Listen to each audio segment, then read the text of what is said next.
Hello दोस्तों, भारतीय भूगोल की इस सीरीज में पिछली वीडियो में हमने देख लिया था कि भारत की स्थिति और भारत का विस्तार, की पृथ्वी पे भारत का विस्तार कहां से लेकर कहां तक है और भारत की स्थिति कहां पर है। आज की इस वीडियो में हम बात करेंगे भारत में जो स्थित कर्क रेखा है, मतलब भारत में कर्क रेखा जो है कौन कौन से राज्यों से होकर गुजरती है, क्योंकि कर्क रेखा जो है वो भारत को दो भागों में बांटती है। तो हम कर्क रेखा के बारे में बात करेंगे। उसके बाद हम बात करेंगे मानक समय रेखा के बारे में कि मानक समय रेखा क्या होती है और भारत में ये कहां से होकर गुजरती है। और इसके बाद में हम बात करेंगे भारत की स्थलीय सीमा और तटीय क्षेत्रों के बारे में बात करेंगे कि भारत के स्थलीय सीमा में कौन कौन से देश भारत के साथ में सीमा साझा करते हैं, जो भारत के साथ में सीमा शेयर करते हैं उन देशों के बारे में जानेंगे और भारत के तटीय क्षेत्रों के बारे में जानेंगे। तो चलिए स्टार्ट करते हैं। सबसे पहले हम स्टार्ट करते हैं कर्क रेखा से कि कर्क रेखा क्या थी। हमने पिछली वीडियो में समझी थी कर्क रेखा क्या होती है। आज की वीडियो में हम थोड़ा सा जान लेते हैं कि कर्क रेखा क्या होती है।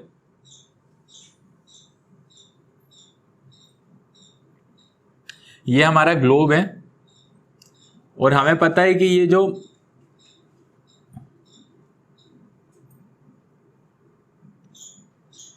जीरो डिग्री विषुवत रेखा, ये जो 0 डिग्री होती है इसको हम बोलते हैं इक्वेटर।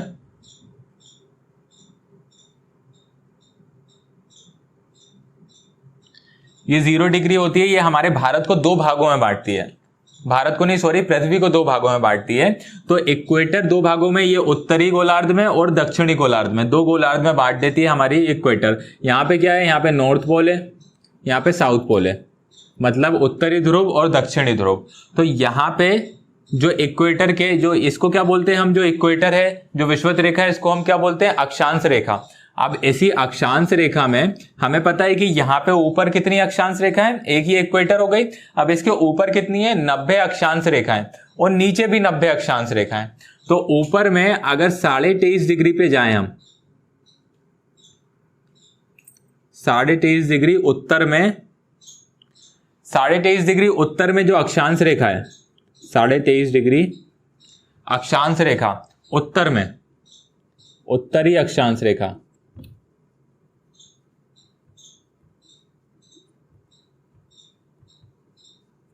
उत्तरी अक्षांश रेखा को हम क्या बोलते हैं, 23.5 डिग्री उत्तरी अक्षांश रेखा को हम बोलते हैं कर्क रेखा।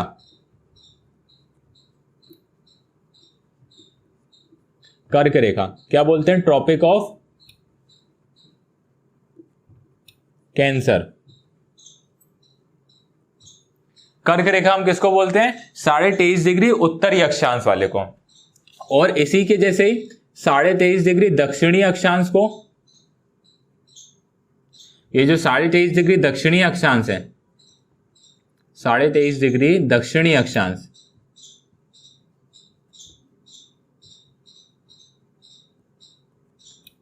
दक्षिणी अक्षांश रेखा को क्या बोलते हैं हम, मकर रेखा।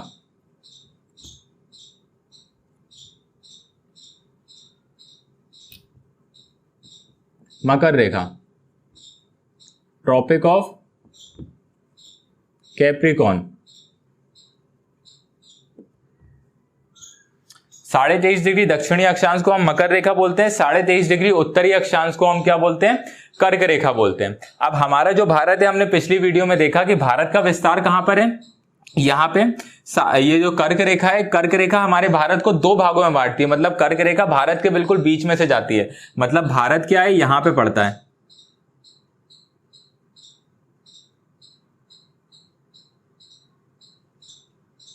ये हमारा भारत पड़ता है। अब कर्क रेखा क्या भारत के बीच में से जा रही है, कर्क रेखा भारत को दो भागों में से बांट रही है। ये जैसे ये कर्क रेखा गई है, हमारे भारत के बीच में से गई है। तो ये हमारे लिए बहुत ज्यादा इंपॉर्टेंट है, क्योंकि इससे ही हमारी जलवायु का भी निर्धारण होता है कि हमारे यहाँ पे भारत में कौन सी जलवायु। वो जलवायु के बारे में हम आगे पढ़ेंगे डिटेल में। अभी हम जान लेते हैं कि कर्क रेखा हमारे भारत को दो भागों में बांट रही है। अब दो भागों में बांट रही है और ये हमारे भारत के 8 राज्यों में से होकर गुजरती है। भारत के 8 राज्यों में से होकर गुजरती है कर्क रेखा। तो 8 राज्यों के बारे में हम जानते हैं कि 8 राज्य कौन कौन से हैं। तो सबसे पहली बात हमने ये क्या देख ली, कर्क रेखा 23.5 डिग्री उत्तरी अक्षांश को बोलते हैं और 23.5 डिग्री दक्षिणी अक्षांश को हम मकर रेखा बोलते हैं। जो 23.5 डिग्री उत्तरी अक्षांश जो हमारे भारत को दो भागों में बांटता है, ये कितने राज्यों से होकर गुजरती है, 8 राज्यों से होकर गुजरती है। अब ये जो 8 राज्य हैं, ये कौन कौन से राज्य हैं, हम इनके बारे में देख लेते हैं। पहले सबसे पहला क्या है, यहाँ पे गुजरात है, ये गुजरात में से होकर गुजरती है। सबसे पहला गुजरात, इनकी राजधानी भी देखते चलेंगे हम। गुजरात की राजधानी क्या है? गांधीनगर, गांधीनगर। दूसरा क्या है? दूसरा है हमारा ये राजस्थान, राजस्थान में से होकर गुजरती है कर्क रेखा।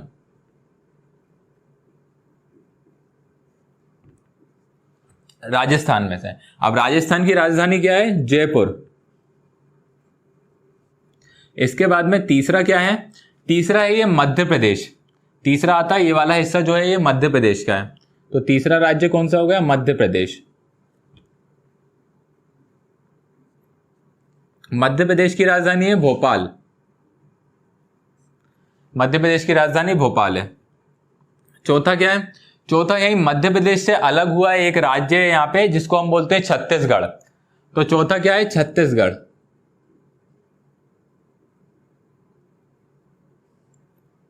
और छत्तीसगढ़ की राजधानी क्या है? रायपुर।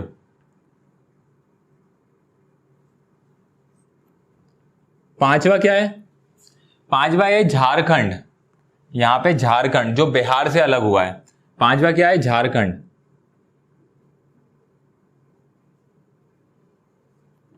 और झारखंड की राजधानी क्या है? रांची। झारखंड की राजधानी है रांची। अब छठवां राज्य कौन सा है? छठवां राज्य, अब हम इधर आ जाते हैं उत्तर पूर्वी राज्य में। तो छठवां राज्य, सॉरी उत्तर पूर्वी नहीं, एक और राज्य बचा है यहां पे। छठवां कौन सा है? पश्चिम बंगाल। पश्चिम बंगाल। और पश्चिम बंगाल की राजधानी क्या है? कोलकाता। सातवां आ गया यहां पे। अब ये हमारे यहां के हो गए। अब यहां पे आते हैं उत्तर भारत पे। जो उत्तर पूर्वी भारत के राज्य हैं यहां पे आ जाते हैं हम। तो उत्तर पूर्वी भारत के राज्य में यहां पे पड़ता है त्रिपुरा। त्रिपुरा, ये वाला जो हिस्सा है इसे बोलते हैं हम त्रिपुरा, ये वाला राज्य। तो त्रिपुरा की राजधानी क्या है? अगरतला। त्रिपुरा की राजधानी है अगरतला।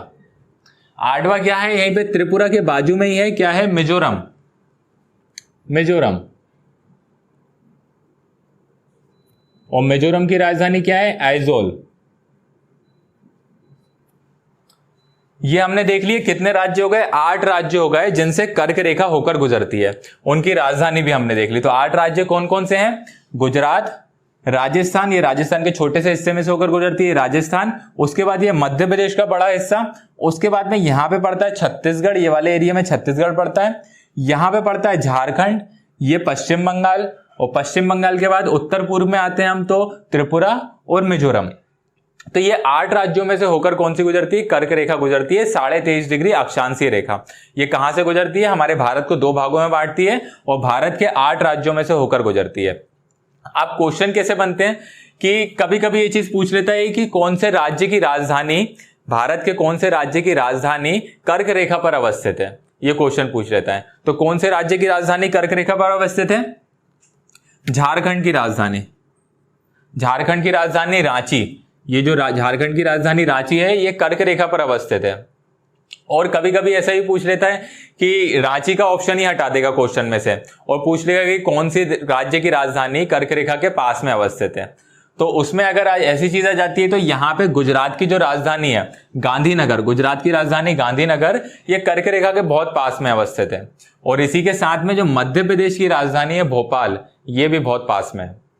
तो कौन कौन सी हो गई? गुजरात की राजधानी जो गांधीनगर है वो पास में है, और भोपाल की राजधानी मध्य प्रदेश है वो भी पास में है। और जो ये झारखंड की जो राजधानी है रांची, ये बिल्कुल कर्क रेखा पर ही अवस्थित है। ये दोनों पास में है, थोड़ा सा दूर है, हल्का सा दूर पड़ता है, लेकिन ये रांची जो है वो बिल्कुल यहीं पे इसी पे अवस्थित है, कर्क रेखा पर, झारखंड की राजधानी। एक क्वेश्चन ऐसा भी बन जाता है कि कौन से राज्य की राजधानी कर्क रेखा से सबसे दूर है? कौन से राज्य की राजधानी कर्क रेखा से सबसे दूर है? तो ऐसा कौन सा राज्य है? ऐसा राज्य है राजस्थान। राजस्थान की राजधानी जो है यहां पे जयपुर पड़ती है, यहां पे, ये कर्क रेखा से बहुत दूर पड़ती है। तो राजस्थान जो है, जयपुर जो राजस्थान की राजधानी है, कर्क रेखा से बहुत दूर पड़ती है। तो हमने देख लिया कि कर्क रेखा से कितने राज्य होकर गुजरते हैं। कर्क रेखा से गुजरात, राजस्थान, मध्य प्रदेश, छत्तीसगढ़, झारखंड, पश्चिम बंगाल, त्रिपुरा और मिजोरम, 8 राज्य कर्क रेखा 8 राज्यों से कर्क रेखा होकर गुजरती है और ये हमारे भारत को 2 भागों में बांटती है। ये दक्षिणी भारत, ये उत्तरी भारत, 2 भागों में हमारे भारत को बांट देती है। इसके बारे में हम जलवायु से भी इसका प्रभाव पड़ता है, तो जलवायु के बारे में हम बाद में बात करेंगे, डिटेल में बात करेंगे। अभी सिर्फ हमें ये समझना है कि इसकी अवस्थिति कहाँ पर है, कहाँ से होकर गुजरती है भारत में। तो इन चीजों को हमने देख लिया कि 8 राज्यों में से होकर गुजरती है। कौन से राज्य की राजधानी बिल्कुल कर्क रेखा पर अवस्थित है, तो रांची जो है झारखंड की राजधानी बिल्कुल कर्क रेखा पर अवस्थित है। और साथ में मध्य प्रदेश की राजधानी भोपाल भी कर्क रेखा के पास में ही है और गुजरात की राजधानी गांधीनगर ये भी बिल्कुल कर्क रेखा के पास में ही है। इसके बाद में हम बात करते हैं किसकी, मानक समय रेखा की।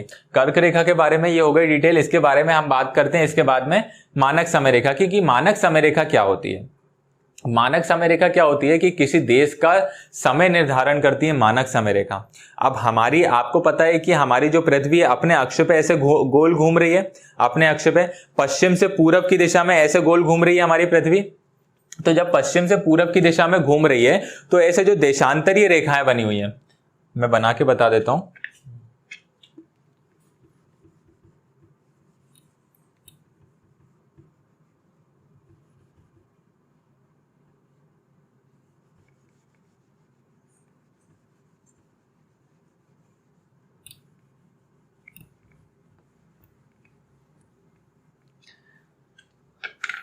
हमारी पृथ्वी कैसे ऐसे गोल घूम रही है, पश्चिम से पूरब की दिशा में ऐसे गोल घूमती है। तो ये देशांतरी रेखाएं जो है, हमने देशांतरी रेखा के बारे में पिछली वीडियो में बात करी थी कि देशांतरी रेखाएं ये एक ध्रुव से होकर दूसरे ध्रुव तक जाती हैं, ये देशांतरी रेखाएं। और ये कितनी देशांतरी रेखाएं हैं, ये 180 डिग्री इस तरफ और 180 डिग्री इस तरफ, मतलब 360 देशांतरी रेखाएं पूरी हैं। अगर हम इसको यहाँ पे 0 डिग्री मान लें, ये 0 डिग्री है, तो 0 डिग्री के 180 जो है देशांतरी रेखा इस तरफ है और 180 देशांतर रेखा इस तरफ है। दोनों तरफ 180 है, तो कितनी हो गई टोटल, 360 हो गई, 360 डिग्री की हो गई। अब क्या होता है कि हमारी पृथ्वी कैसे घूम रही है, पश्चिम से पूर्व की दिशा में घूम रही है। तो यहां पे क्या है, ये मान लीजिए ये क्या है, ईस्ट है, ये पूरब है, और ये क्या है, वेस्ट है, ये नॉर्थ है और ये साउथ है। अब यहां से अपन को पता है कि यहां से पूरब से जो है वो सूरज उगता है, यहां से सबसे पहले सूरज उगता है यहां पे। तो यहां पे सबसे पहले सुबह होगी, यहां पे सबसे पहले दिन होगा, सबसे बाद में कहां पे होगा, यहां पे वेस्ट वाले हिस्से में। अब ये क्या है, धीरे धीरे ऐसे घूमती जा रही है, धीरे धीरे ऐसे ऐसे करके घूमती जा रही है। तो यहां से धीरे धीरे क्या बढ़ता जाएगा, बढ़ता जाएगा, बढ़ता जाएगा और यहां पे पहुंचेगा सूरज, सबसे पहले यहां पे उगेगा। तो अब क्या है कि हमने यहां पे मान लिया कि एक 0 डिग्री, ये 0 डिग्री किसको मान लिया, यहां पे इंग्लैंड के ग्रीनविच को मान लिया। इंग्लैंड के ग्रीनविच कहां पे पड़ता है, ये इंग्लैंड में। इंग्लैंड के ग्रीनविच को 0 डिग्री निर्धारण करा गया है, इसका निर्धारित करा गया है किसको, 0 डिग्री, किसको, इंग्लैंड के ग्रीनविच को। अब इंग्लैंड के ग्रीनविच को 0 डिग्री करा है, तो इंग्लैंड से हमारा भारत कहां पे पड़ता है, पूरब की दिशा में पड़ता है, जो ईस्ट की दिशा में पड़ता है। तो 0 डिग्री से 180 डिग्री इधर की तरफ है, तो हमारा इधर 180 डिग्री इधर की तरफ में आएगा। तो अब यहां पे भारत कहां पे पड़ रहा है, हमको पता है कि भारत की हमने स्थिति देखी थी, भारत की जो स्थिति देखी थी यहां से लेके यहां तक, यहां से कहां से आती थी, 68 डिग्री से यहां से चालू होती थी, यहां पे कितने 97 पे पहुंचती थी। तो अब यहां पे धीरे धीरे करके यहां पे भारत यहां से चालू होगा और यहां पे खत्म होगा कहीं पे। तो अब अगर इन दोनों का माध्य निकालें कि 68 में से 97 में से 68 माइनस कर देंगे, अगर हम इन दोनों का माध्य निकालेंगे तो यहां पे आएगा कितना, 82.5 डिग्री। ये 82.5 डिग्री, ये कौन सी, ये रेखा आएगी 82.5 डिग्री, जो इन दोनों का माध्य है वो क्या आएगा, 82.5 डिग्री। तो अगर ये 0 डिग्री से 82.5 डिग्री देखें, मान लीजिए कि ये 82.5 डिग्री है, ये भारत का क्या है, देशांतरीय में क्या हो गया, ये मध्य हो गया भारत का, ये जो है ये मध्य है भारत का। मतलब इन दोनों में हमने देख लिया कि यहां पे आधा भारत, यहां पे आधा भारत, और ये क्या है, ये बीच का हिस्सा है भारत का, ये बीच की लाइन है, हमने 2 भागों में बांट दिया। अब ये 82.5 डिग्री क्या हो गई, बीच की लाइन हो गई। तो अब हमें क्या है, ऐसे में पृथ्वी घूम रही है, तो हमें क्या है, इसका टाइम निकालना है कि हमारे यहाँ पे मानक जो समय है वो क्या होता है। तो मानक समय यहाँ पे ये क्या है, 82.5 डिग्री जो देशांतरी रेखा है, इसको हमने मानक समय रेखा माना है। मानक समय रेखा किसको 82.5 डिग्री को माना है, क्योंकि ये हमारे भारत की बीच की रेखा है, बीच की देशांतर रेखा है, इसलिए हमने इसको 82.5 डिग्री को हमारी मानक समय रेखा माना है। और ये कहां से होकर गुजरती है, ये इलाहाबाद के नैनी से होकर गुजरती है, इलाहाबाद के नैनी से होकर गुजरती है ये। अब हम बात कर लेते हैं कि क्वेश्चन इस तरीके से बनते हैं कि जो 0 डिग्री जो देशांतर रेखा है वहां से 82.5 डिग्री, मान लीजिए 82.5 डिग्री जो हमारा भारत का है, ये 82.5 डिग्री कितना समय आगे है, क्वेश्चन इस तरीके से बनता है। या फिर इस तरीके से बन जाएगा कि इंग्लैंड के समय से भारत का समय कितना आगे है, या फिर भारत के समय से इंग्लैंड का समय कितना पीछे है, अगर ये मान लेते हैं। तो इसके लिए हम पहले समझ लेते हैं कि ये हमने देखा कि 360 देशांतर रेखा है। अब 360 देशांतर रेखा में एक देशांतर रेखा मूव करने में पृथ्वी को, मतलब एक देशांतर रेखा घूमने में पृथ्वी को कितने 4 मिनट का समय लगता है, मतलब एक देशांतर रेखा घूमने में पृथ्वी को 4 मिनट का समय लगता है। एक देशांतर रेखा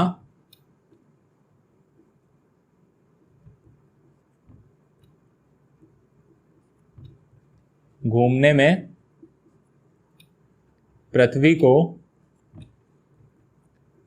4 मिनट का समय लगता है।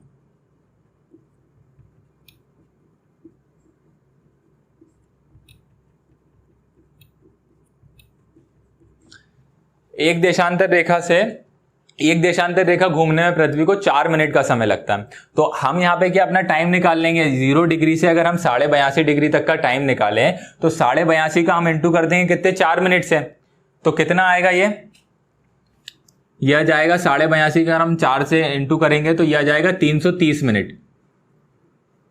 330 मिनट कितना जाएगा, 330 मिनट। मतलब अगर हम घंटे में बात करेंगे तो कितना आ जाएगा, 5.5 घंटे।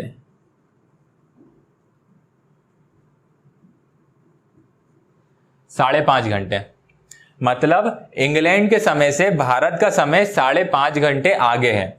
यहां पे हम लिख देंगे प्लस, इंग्लैंड के समय से 5.5 घंटे आगे है। क्यों, क्योंकि हमारा भारत इंग्लैंड के पूर्व में पड़ता है और भारत में पहले सूर्योदय होगा। तो यहां पे क्या आ जाएगा कि इंग्लैंड से हमारे भारत का टाइम जो है, समय वो 5.5 घंटे आगे है। तो ये आपको समझ में आ गया होगा कि देशांतर रेखा से हम समय कैसे निर्धारण करते हैं और हमने मानक समय रेखा किसको कैसे माना है। हमने 2 भागों में यहाँ पे बांट लिया, इसको इन दोनों का हमने माध्य निकाल लिया पूरे भारत की देशांतर रेखा का, तो कितना आया, 82.5 डिग्री आया। और 82.5 डिग्री को हमने मानक समय रेखा मान लिया। और मानक समय रेखा कितना है, 5.5 घंटे आगे है किसके, 0 डिग्री से। हमारा टाइम इंग्लैंड के ग्रीनविच से 5.5 घंटे आगे है। तो ये हो गई हमारी मानक समय रेखा। अब बात करते हैं, क्वेश्चन बनते हैं कभी कभी कि मानक समय रेखा भारत के किन किन राज्यों से होकर गुजरती है। तो भारत के किन किन राज्यों से होकर गुजरती है उनके बारे में जान लेते हैं हम। तो भारत के 5 राज्यों से होकर गुजरती है ये मानक समय रेखा, भारत के 5 राज्यों से होकर गुजरती है। 5 राज्य कौन कौन से हैं अब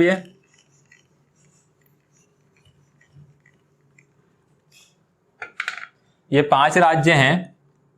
पहला राज्य है ये उत्तर प्रदेश, उत्तर प्रदेश से होकर जाती है। दूसरा राज्य क्या है, उत्तर प्रदेश के जस्ट नीचे कौन सा है, मध्य प्रदेश, मध्य प्रदेश से होकर जाती है।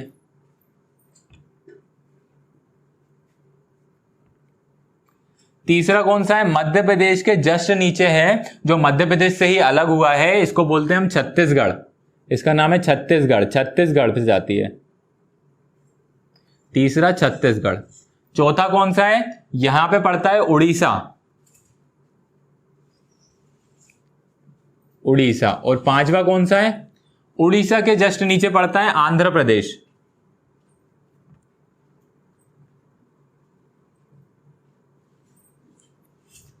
आंध्र प्रदेश। 5 राज्य हो गए। 5 राज्य कौन कौन से हैं, उत्तर प्रदेश, मध्य प्रदेश, छत्तीसगढ़, उड़ीसा और आंध्र प्रदेश। तो ये 5 राज्य हो गए। 5 राज्यों से भारत की मानक समय रेखा होकर गुजरती है।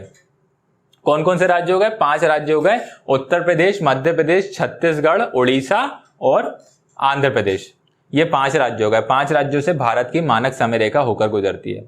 तो हमने देख लिया कि कर्क रेखा कहां से होकर गुजरती है, कौन कौन से राज्यों से होकर गुजरती है। मानक समय रेखा कौन कौन से राज्यों से होकर गुजरती है, मानक समय रेखा किसको बोलते हैं। अब इसके बाद में हम देखते हैं भारत की स्थलीय सीमा के बारे में बात करते हैं कि भारत की स्थलीय सीमा कौन कौन से देशों के साथ में बॉर्डर है। मतलब भारत की जो स्थलीय बॉर्डर है ये कौन कौन से देशों के साथ में है, और भारत की समुद्री सीमा कौन कौन से देशों के साथ में है, और भारत के तटीय क्षेत्र के बारे में ही बात करेंगे इसके बाद में हम। तो स्थलीय सीमा के बारे में पहले हम देखते हैं कि स्थलीय सीमा, यहां से हमारी स्थलीय सीमा चालू होती है। इसको मिटा देता हूं पहले मैं।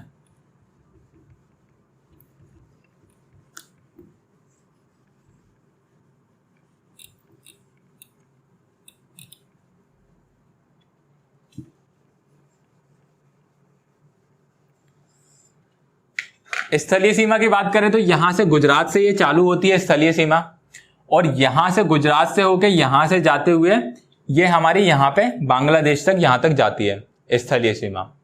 अब स्थलीय सीमा की बात करें कि कौन कौन से जो देश है हमारे, मतलब हमारे भारत से कौन कौन से देश जो है सीमा साझा करते हैं। तो सबसे पहला देश कौन सा है, ये पाकिस्तान।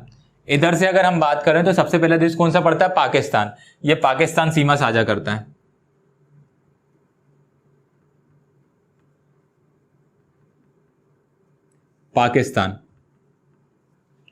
पाकिस्तान के बाद में यहां पे कौन सा है, दूसरा देश कौन सा है, अफगानिस्तान। ये अफगानिस्तान भी थोड़ी सी सीमा साझा करता है, मात्र 106 किलोमीटर की ये सीमा है। यहाँ पे ये लद्दाख से होते हुए जाती हुई है। अभी यहाँ पे ये पाक ऑक्यूपाइड कश्मीर में, पाक अधिकृत कश्मीर में, लेकिन हमारे लिए तो ये हमारा ही देश है, ये हमारे देश का ही हिस्सा है। तो ये यहां से अफगानिस्तान की जो सीमा है यहां से होते हुए गुजरती है। कहां से, लद्दाख से। तो यहां पे क्या हो गया, अफगानिस्तान।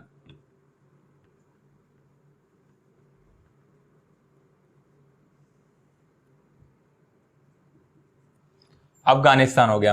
अफगानिस्तान के बाद फिर कहां से जाती है, फिर ये हो गया चाइना। ये चाइना का बहुत बड़ा हिस्सा हमारे देश के साथ में लगता है, चीन। चीन के बाद में चौथा कौन सा देश है, ये रहा नेपाल। ये जो नेपाल है, ये नेपाल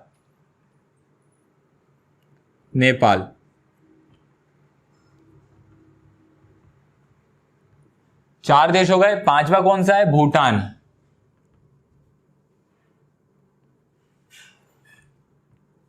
पांचवा कौन सा है, भूटान। छठा देश कौन सा है, यहां पे म्यांमार। कौन सा हो गया, म्यांमार। छठा देश कौन सा हो गया, म्यांमार। सातवां कौन सा हो गया, ये बांग्लादेश।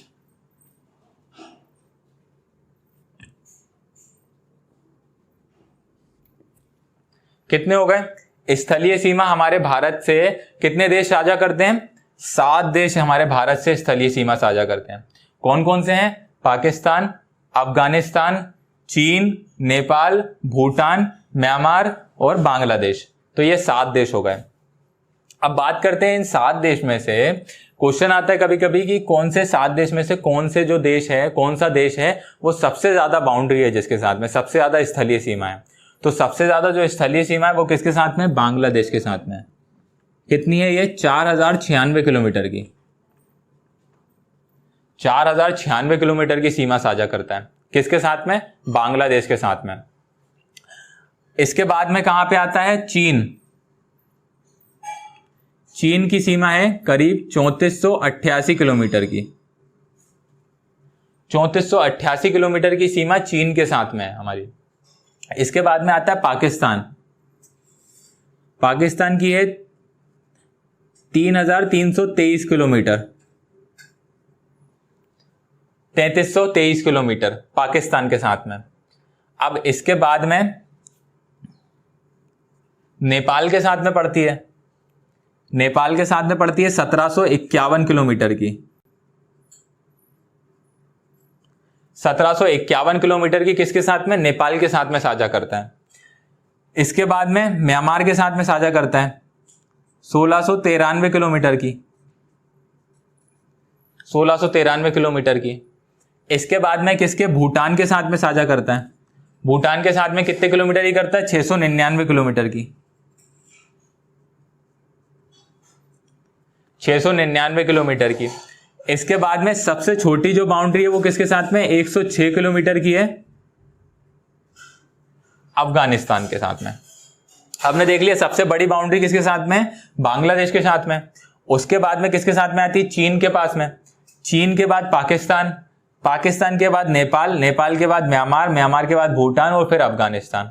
तो ये हो गई कि कौन कौन से देश कितनी बड़ी बाउंड्री हमारे देश के साथ में साझा करते हैं, शेयर करते हैं। अब इसके बाद में बात करते हैं हम कि कौन कौन से राज्य हैं, कितने ज्यादा राज्य एक देश के साथ में सीमा साझा करते हैं। जैसे कि ये बांग्लादेश है, अब बांग्लादेश के साथ में कितने राज्य सीमा साझा करते हैं। तो बांग्लादेश के साथ में सबसे पहले तो ये हो गया है कि ये पश्चिम बंगाल हो गया, बिल्कुल बांग्लादेश के बाजू में ही है। ये क्या हो गया, पश्चिम बंगाल, एक हो गया पश्चिम बंगाल। दूसरा यहाँ पे कौन सा हो गया, असम हो गया, असम हो गया। असम के बाद में यहां पे पड़ता है मेघालय, मेघालय के बाद में यहां पे पड़ता है त्रिपुरा और ये हो गया मिजोरम। तो कितने राज्य हो गए, यहाँ पे 5 राज्य हो गए। 5 राज्य किसके साथ में साझा कर रहे हैं, बांग्लादेश के साथ में कर रहे हैं। बांग्लादेश के साथ में 5 राज्य यहाँ पे सीमा साझा कर रहे हैं।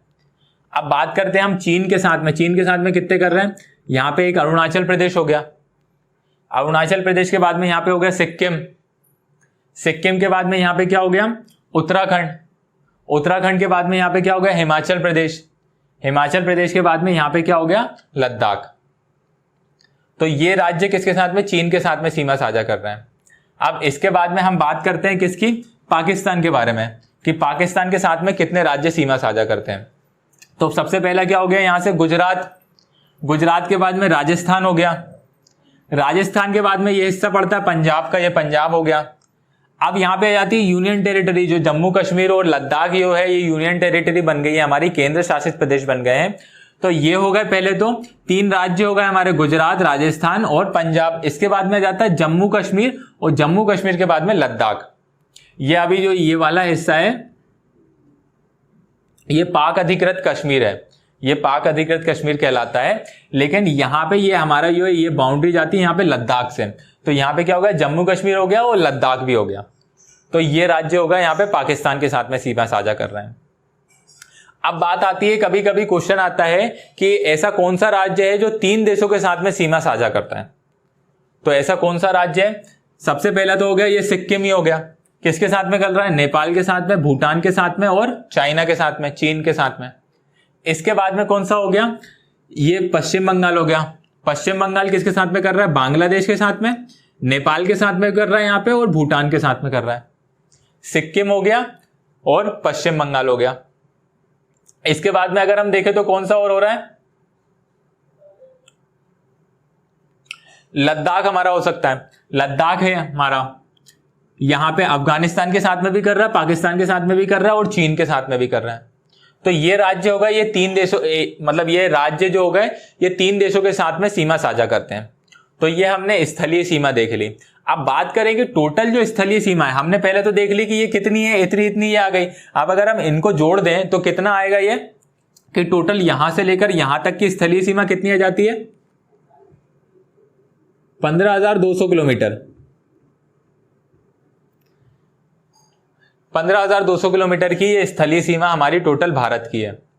कितने की है, 15,200 किलोमीटर की। और ये इसका विवरण है कि कितने देश के साथ, मतलब किस देश के साथ में कितनी सीमा है। तो टोटल कितनी है, 15,200 किलोमीटर है। अब इसके बारे में हम बात करते हैं, ये हमने बात कर ली स्थलीय सीमा के बारे में।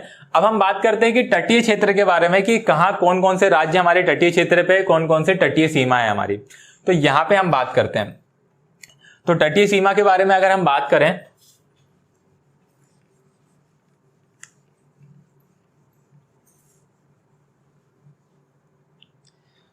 तटीय सीमा स्टार्ट कहां से होती है, चालू कहां से होती है, यहाँ गुजरात से चालू होती है, यहाँ पे यहाँ गुजरात से चालू होती है और यहां से होती हुई ये यहां तक कहां, पश्चिम बंगाल तक जाती है।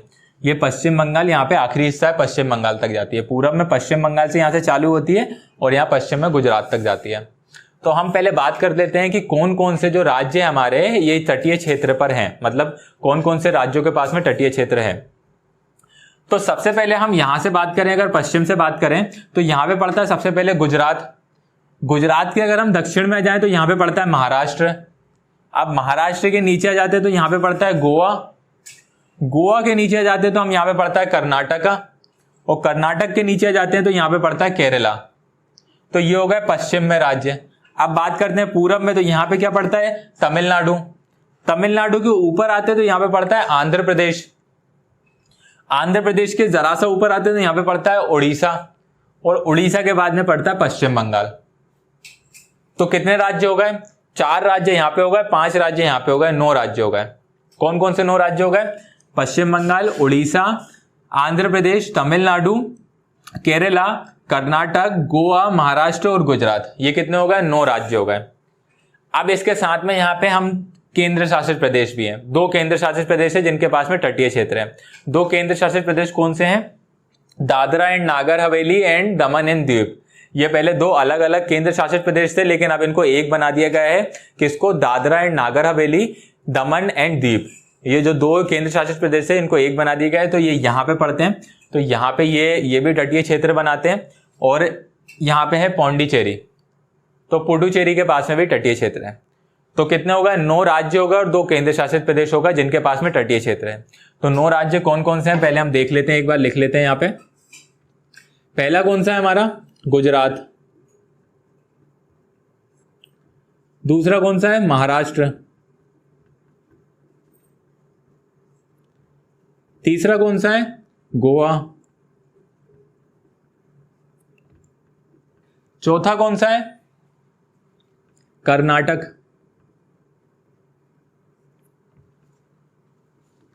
पांचवा कौन सा है? केरला। पूरब की बात करें तो इधर में कौन सा आता है? छठवां कौन सा हो जाएगा? तमिलनाडु।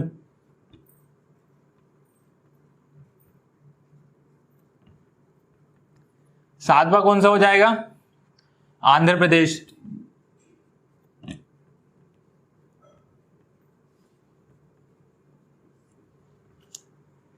आठवां कौन सा हो जाएगा यहां पे? उड़ीसा।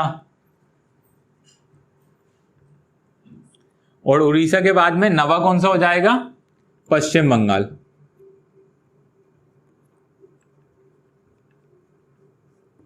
तो ये कितने हो गए? 9 राज्य हो गए। और 2 केंद्र शासित प्रदेश कौन कौन से हो गए? अगर हम केंद्र शासित प्रदेश के बारे में बात करें, केंद्र शासित प्रदेश, पहला कौन सा है? पुडुचेरी। दूसरा कौन सा है? यहां पे Dadra and Nagar Haveli and Daman Diu. Dadra Nagar Haveli and Daman and द्वीप। 2 क्या हो गए? केंद्र शासित प्रदेश हो गए, 9 राज्य हो गए हमारे।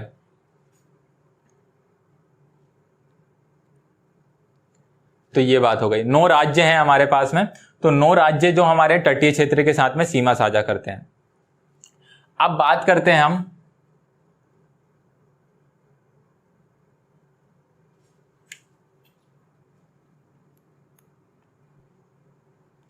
तो ये कितने हो गए? 9 राज्य हो गए हमारे। कौन कौन से? गुजरात, महाराष्ट्र, गोवा, कर्नाटक, केरला, तमिलनाडु, आंध्र प्रदेश, उड़ीसा, पश्चिम बंगाल। 9 राज्यों के पास में तटीय क्षेत्र है, जो तटीय सीमा है। इसके बाद में हमारा जो है, ये जो आइलैंड पड़ते हैं, जो ये द्वीप समूह है, ये अंडमान निकोबार द्वीप समूह, और यहाँ पे पड़ता है लक्षद्वीप। यहाँ पे पड़ता है लक्षद्वीप समूह। तो ये 2 द्वीप समूह भी है हमारे पास में। तो इनकी भी अगर मिला दे, पहले तो ये मुख्य भूमि की बात कर लेते हैं कि मुख्य भूमि की, अब ये इतने जो 9 राज्य हैं इनके पास में टोटल जो सीमा है वो कितनी बनती है? 6100 किलोमीटर की, 6100 किलोमीटर की। ये 9 राज्य मुख्य भूमि के पास में तटीय क्षेत्र की सीमा कितनी है? ये क्षेत्र कितना है? 6100 किलोमीटर। अगर हम आइलैंड की बात कर लें, जो द्वीप समूह है इनकी बात कर लें, तो इनको अगर हम मिला दें तो इसके बाद में कितना हो जाता है? 7516 किलोमीटर। 7516 किलोमीटर। तो ये कितना हो जाता है टोटल? अगर मुख्य भूमि की बात करें तो 6100 किलोमीटर, और अगर हम जो द्वीप समूह है उनको मिला दें तो कितना हो जाता है? 7516 किलोमीटर। तो ये 7516 किलोमीटर की टोटल हमारी जो तटीय क्षेत्र है ये पड़ता है। और मुख्य भूमि की बात करें तो 6100 किलोमीटर। तो ये हमने देख लिया तटीय क्षेत्र। स्थलीय सीमा कितने किलोमीटर की है? 15200 किलोमीटर की है। स्थलीय क्षेत्र देख लिया हमने, कर्क रेखा देख ली, मानक समय रेखा देख ली, और ये हमने तटीय क्षेत्र देख लिया।